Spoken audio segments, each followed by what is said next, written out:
कहानी शुरू होती है जर्मनी के खेतों में। यहाँ पर हम एना नाम की एक लेडी को देखते हैं जो मस्त आलू पका करके खा रही होती है। तभी जोसेफ नाम का एक आदमी भागते हुए इसके पास आता है। इसके पीछे पुलिस पड़ी हुई थी, इसलिए ये एना से हेल्प मांगता है। तो एना अपना दरवाजा खोलती है और इसे अपने बेसमेंट में छुपा लेती है। अब जब पुलिस वाले चले जाते हैं, हम देखते हैं कि जोसेफ एक नंबर का लौंडिया बाज निकलता है। खैर दोनों अब यहाँ से चले जाते हैं और इसके बाद से ये लोग एक दूसरे के साथ रहना स्टार्ट कर देते हैं, जिससे इनकी एक बेटी भी होती है जिसका नाम होता है एग्नेस। अब एक दिन की बात है कि पुलिस वाले जोसेफ को पकड़ने ही वाले थे। इससे पहले कि जोसेफ पकड़ा जाता, ये पानी में जंप कर देता है, जिसके बाद से इसका कुछ पता ही नहीं चलता कि आखिर ये गया तो गया कहाँ। लेकिन ये वहाँ से भाग करके आ गया होता है अमेरिका, जहाँ ये एक बहुत बड़ा बिजनेसमैन होता है। अब हम कई सालों बाद देखते हैं एना एंड एग्नेस को। दोनों बाजार में सामान बेच करके अपना गुजारा कर रही थी। एग्नेस अपने कजन जेन से प्यार करती थी और वहीं दूसरी तरफ एक और से भी करती थी जिसका नाम एयरफील्ड होता है। एयरफील्ड एक जर्मन शेफ था। अब इन तीनों के मचाए हुए कांड से एक लड़के का जन्म होता है और मजे की बात तो ये है कि एग्नेस को पता भी नहीं होता कि आखिर ये लड़का है किसका, जेन का या फिर एयरफील्ड का। अब पैदा होने के बाद से ही ऑस्कर चुप होने का नाम ही नहीं ले रहा था। अब यहाँ एग्नेस ऑस्कर से बोलती है कि अगर तुम चुप हो गए तो मैं तुम्हारे 3 साल की उम्र में एक ड्रम ला करके दूंगी। ये सुनते ही ऑस्कर चुप हो जाता है। 3 साल गुजरने के बाद इसकी मॉम इसके लिए एक ड्रम ला करके दे देती है। जिस दिन इसका जन्मदिन होता है, ऑस्कर देखता है कि घर में हर तरफ सिर्फ नंगा नाच ही चल रहा था। ये सब देखने के बाद ऑस्कर डिसाइड करता है कि मैं कभी बड़ा ही नहीं होऊंगा, इसलिए मरने के लिए आ जाता है बेसमेंट में। लेकिन ये मरता तो नहीं, मगर इसकी उम्र 3 साल की 3 साल ही रह जाती है, यानी कि ये एक बौना बन जाता है और ये अपने टूटे हुए ड्रम को खुद से कभी भी अलग नहीं करता। जो भी इसके ड्रम को छीनने की कोशिश करता, ये बहुत जोर से चिल्ला करके आसपास के कांच को तोड़ देता था, यानी कि इसके अंदर एक अलग तरह की पावर भी आ गई थी। अब टाइम बीतता है और हम देखते हैं कि ऑस्कर 6 साल का हो गया था, जो अब स्कूल में पढ़ने भी जाने लगा था।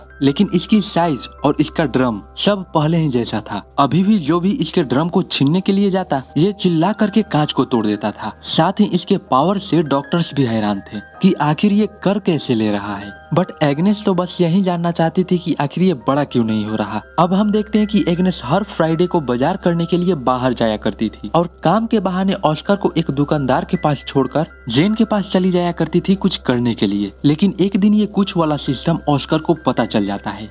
खैर अब यहाँ से सीन शिफ्ट होता है कई सालों बाद, जहाँ ऑस्कर अब 12 साल का हो चुका था और अभी ये एक सर्कस में आया हुआ है, जहाँ बौने लोगों को परफॉर्म करता देख एग्नेस को लगता है कि इसका बेटा भी बौना ही है। सर्कस खत्म होने के बाद ऑस्कर एक बेकरा नाम के एक बौने से मिलता है, जो ऑस्कर के इस टैलेंट को देख करके काफी इम्प्रेस होता है और इसे अपने साथ काम करने के लिए इन्वाइट करता है। तभी यहाँ इसकी मॉम आ जाती है और इसे यहाँ से लेकर के जाती है। अब कुछ दिनों बाद हम देखते हैं कि जिस दुकान पर एग्नेस ऑस्कर को छोड़कर जाया करती थी, उस दुकान का आदमी एग्नेस से लव करने लगा था। बट एग्नेस बोलती है कि चल बे चल हट, और ये बोल करके यहाँ से निकल जाती है। अब कुछ दिनों बाद एग्नेस को पता चलता है कि ये प्रेग्नेंट है, जो जेन का बच्चा होता है। इसलिए एग्नेस इस बात को लेकर के हमेशा परेशान रहने लगी थी और इसी टेंशन में ये कच्ची मछलियाँ भी खाने लगी थी। वहीं इसके हस्बैंड एयरफील्ड को इस बात से जरा सा भी मतलब नहीं था कि एग्नेस के पेट में किसका बच्चा है। एयरफील्ड तो बस यही चाहता था कि एग्नेस बस खुश रहे। बट एग्नेस ने ऑस्कर को जब से जन्म दिया था, तब से इसको जरा सा भी खुशी नसीब नहीं हुई थी। इसलिए एग्नेस इस बच्चे को जन्म नहीं देना चाहती थी और फूड पॉइजनिंग की वजह से एग्नेस की मौत हो जाती है। अब इसके कुछ सालों बाद हम ऑस्कर को देखते हैं, जो अपना ड्रम ठीक करवाने के लिए जेन के साथ एक दुकान पर आता है। साथ ही ये वो दौर चल रहा था जब जर्मनी पोलैंड पर हमला कर उसे अपने कब्जे में लेना चाहता था। तभी पोलैंडी जर्मन्स पर हमला कर देती है और इस हमले में जेन मारा जाता है। बट ऑस्कर यहाँ से बच करके निकल जाता है। अब यहाँ से सीन शिफ्ट होता है कुछ दिनों बाद, जहाँ एयरफील्ड एक लड़की को अपने घर के काम के लिए हायर करता है, जो घर के काम को करने के साथ साथ ऑस्कर का भी ख्याल रखती थी। अब कुछ दिन गुजरने के बाद ऑस्कर को मारिया से प्यार होने लगा था, इसलिए जब भी एयरफील्ड अपने काम पर चला जाया करता था, रात को दोनों मिल करके बेड पर कुछ किया करते थे। मारिया भी इस कुछ चीज को लेकर के बड़े मजे ले रही थी, इसलिए ये ऑस्कर को कुछ नहीं बोलती। अब एक दिन ऑस्कर को पता चलता है कि एयरफील्ड का यानी इसके बाप का मारिया से चक्कर चल रहा था। मारिया एयरफील्ड से बहुत प्यार करती थी, बट एयरफील्ड मारिया का बस इस्तेमाल कर रहा था, इसलिए मारिया रोने लगती है। ये सब देखने के बाद ऑस्कर मारिया को संभालने के लिए इसके पास आता है, बट मारिया ऑस्कर को बौना बोल इसे लात मार देती है। अब इसके कुछ दिनों बाद हम देखते हैं कि मारिया प्रेग्नेंट होती है, बट ऑस्कर को ये पसंद नहीं आता, इसलिए ऑस्कर इस बच्चे को मारने की कोशिश करता है, बट मारिया ऐसा होने नहीं देती। अब कुछ दिनों बाद मारिया को एक लड़का लड़का होता है जिसे पाकर के सारे लोग काफी खुश थे। लेकिन ऑस्कर इस बात से जरा सा भी खुश नहीं था क्योंकि इसे ऐसा लगता था कि ये बच्चा इसका है। अब अगले दिन हम उसी बॉनी को देखते हैं जो उस सर्कस में काम किया करता था, जो फिलहाल वर्ल्ड वॉर 2 के दौरान एक बहुत ही ऊंचे ओहदे पर काम कर रहा है। यहाँ ये बौना ऑस्कर से मिलता है और इसे अपने टीम में आने के लिए इनवाइट करता है क्योंकि ये पेरिस में अपने टीम के साथ परफॉर्म करने वाला था। तो ऑस्कर इनके टीम को ज्वाइन कर लेता है और अपने टैलेंट की मदद से पेरिस में लोगों को इंटरटेन करने लगता है। इसी बीच ऑस्कर को अपने ही टीम की एक लड़की रोजमिता से प्यार हो जाता है। इसके बाद से हम देखते हैं कि ऑस्कर अपने बौने दोस्तों के साथ अपनी जिंदगी बड़ी ही मजे से काट रहा था। लेकिन एक दिन इन पर अमेरिकन सेना का हमला हो जाता है और इस हमले में रोजमिता मारी जाती है। ये देख करके ऑस्कर काफी ज्यादा सैड हो जाता है, जिसके बाद ये वापस अपने घर को आ जाता है। घर आने पर ऑस्कर मारिया के बेटे को एक वैसा ही ड्रम गिफ्ट करता है जैसा इसको इसके मॉम ने इसके 3 साल के उम्र में दिया था। ऑस्कर के आने से मारिया जरा सा भी खुश नहीं थी, बट एयरफील्ड बहुत ज्यादा खुश था और एयरफील्ड ऑस्कर से उन लोगों से भी छुपा करके रखा जो ऑस्कर का इलाज करने के लिए ऑस्कर को हॉस्पिटल लेकर के जाना चाहते थे, क्योंकि एयरफील्ड को लगता था कि ऑस्कर एबनॉर्मल नहीं है। अब शहर में तनाव का माहौल होने लगा था, यानी कि युद्ध का माहौल, इसलिए रेडफील्ड अपने परिवार को बेसमेंट में छुपा करके रखता था। लेकिन एक दिन रूसियन सिपाही इन पर हमला कर देते हैं, जो अंदर आकर के इनको काफी ज्यादा तंग करने के बाद एयरफील्ड को मार देते हैं। ये देख करके ये दोनों बहुत ज्यादा रोते हैं। अब अगले सुबह एयरफील्ड के दुकान पर एक आदमी आता है और ये इस दुकान का नया मालिक था। ये आदमी इस दुकान को कब्जे में करने के बाद ये आदमी एयरफील्ड का फ्यूनरल कर देता है, क्योंकि इसने भी हाल में ही अपने परिवार को खोया था, इसलिए परिवार के खोने का गम ये अच्छी तरह से जानता था। दैट्स व्हाई ये इनकी हेल्प करता है।